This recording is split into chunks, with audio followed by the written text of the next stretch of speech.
মন্দটাকে আসলে পেছনে ফেলে আমরা ভালোটা নিয়ে এগিয়ে যেতে চাই, অবশ্যই তাই। ভালোর গল্পেই থাকতে চাই। যদিও একটু আগে বলা হয়েছে যে ডায়লগ মনে থাকে না, তারপরেও চঞ্চল চৌধুরী যা বলে সেটাই দর্শক মুগ্ধ হয়ে দেখে। আমার দর্শককে আটকানোর জন্য এটা প্লিজ। কিরে ভয় পাচ্ছিস? দাদা কিছু চটজলদি কোশ্চেন করব, চটজলদি উত্তর দিতে হবে, 10টা প্রশ্ন রাখবো আমি এরকম, ঠিক আছে?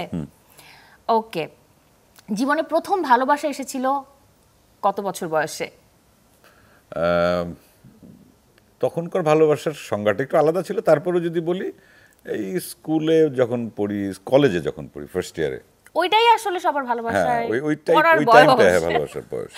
ওকে, সবশেষ প্রেমে পড়া হয়েছে কবে? এখনো শেষ হয়নি। এই যে এখন এর আগে মুহূর্তে কখন প্রেমে পড়া হয়েছে? আচ্ছা, প্রেমটা তো আমার কাছে আসলে শুধুমাত্রই, তুমি যে কোন অ্যাঙ্গেল থেকে বলছো আমি জানি না, প্রেমটাকে আমি আসলে বৃহত্তর একটা অর্থের জায়গা থেকে দেখি। শুধু নারী পুরুষের প্রেম না, প্রেমটা জগতের প্রতি, মানুষের প্রতি, সবার প্রতি। সেই প্রেমে আমি পড়তেই থাকবো। আমি যদি মানুষের প্রেমে না পড়ি, আমার মানুষের প্রতি যদি কোনো ভালোবাসা না থাকে, তাহলে মানুষের জন্য কাজ করব কিভাবে? চঞ্চল চৌধুরীকে কি কখনো বিচ্ছেদের সুর ছুঁয়েছে? একদম, বহুবার।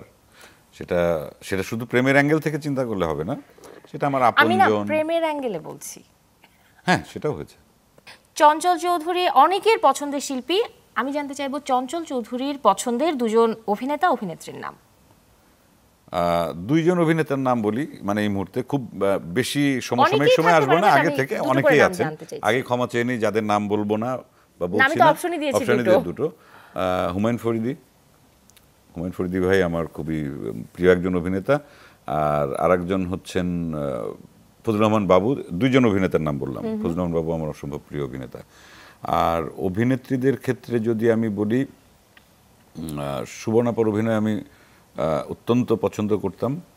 আর নাজমা আনোয়ার একজন সিনিয়র অভিনেত্রী ছিলেন, আমি জানি না এখনকার জেনারেশন ওনাকে চেনে কিনা। কিন্তু এর বাইরে যদি আমি বলি, এটা তো অনেক, মানে যারা বড় তালিকা হয়ে যাবে আসলে, বড় আর্টিস্টের নাম বললাম, অনেক আগে ওনারা, যাদের হাত ধরে আমাদের অভিনয় বা শেখা বা এখানে আসা।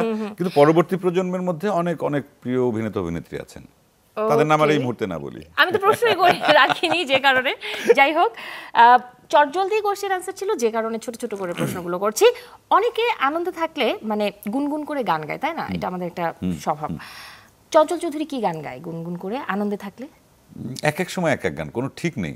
এবং এক একটা গান হয়তো আমি এই মুহূর্তে আনন্দে তো আছেন, ওই যে এখন যেহেতু ওই যে ধরো বন্ধু, ওই গানটাই মাথায় বাজছে, কেবল গাইলাম না।